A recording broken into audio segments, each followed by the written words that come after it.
Good morning. This is PJ. I'm here in my office for the daily lectionary readings for Wednesday, November 3rd. We have our 3 readings. Once again, we're still reflecting on what occurred in church on Sunday.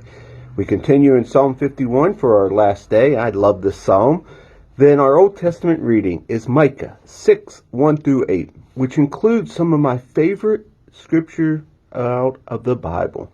And then our New Testament reading is Gospel of John, chapter 13, verses 31 through 35. Let us listen in to the scriptures again. Generous in love, God give grace, huge in mercy. Wipe out my bad record. Scrub away my guilt. Soak out my sins in your laundry. I know how bad I've been. My sins are staring down at me. You're the one that I violated, and you've seen it all. Seen the full extent of my evil. You have all the facts before you. Whatever you decide about me is fair. I've been out of step with you for a long time, in the wrong since before I was born. What you're after is truth from the inside out. Enter me then. Conceive a new, true life. Soak me in your laundry, and I'll come out clean. Scrub me, and I'll have a snow-white life. Tune me in to foot-tapping songs. Set these once broken bones to dancing. Don't look too close for blemishes. Give me a clean bill of health.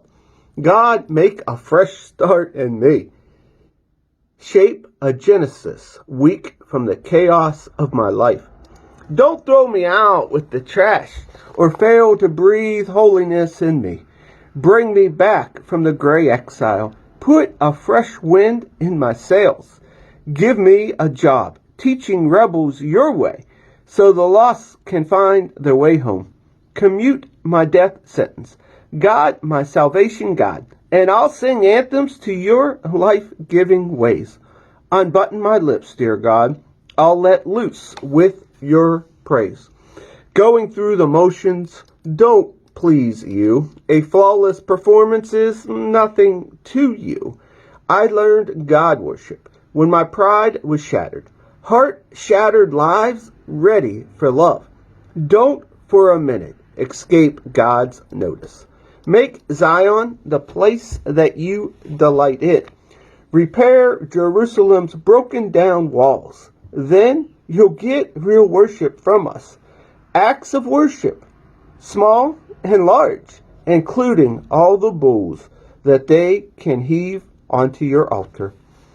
Our Old Testament reading today comes from the book of Micah, chapter 6, verses 1 through 8. And verse 8 is my favorite verse. Listen now. Listen to God. Take your stand in court. If you have a complaint, tell the mountains. Make your case to the hills. And now, mountains, hear God's case. Listen, jury, earth.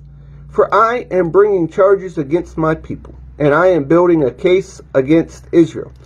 Dear people, how have I done wrong to you? Have I burdened you, worn you out? Answer! I delivered you from a bad life in Egypt. I paid a good price to get you out of slavery. I sent Moses to lead you, and Aaron and Miriam to boot. Remember what Balak, king of Moab, tried to pull? And how Balaam's son of Beor turned the tables on him? Remember all those stories about Shittim and Gilgal. Remember all God's salvation stories, fresh and present. How can I stand before God and show proper respect to high God?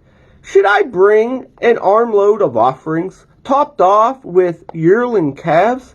Would God be impressed with thousands of rams with buckets and barrels of olive oil?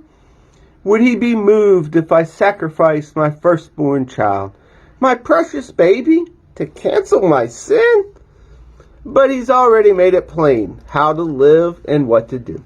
What God is looking for in men and women, it's quite simple. Do what is fair and just to your neighbor. Be compassionate and loyal in your love. And don't take yourself too seriously.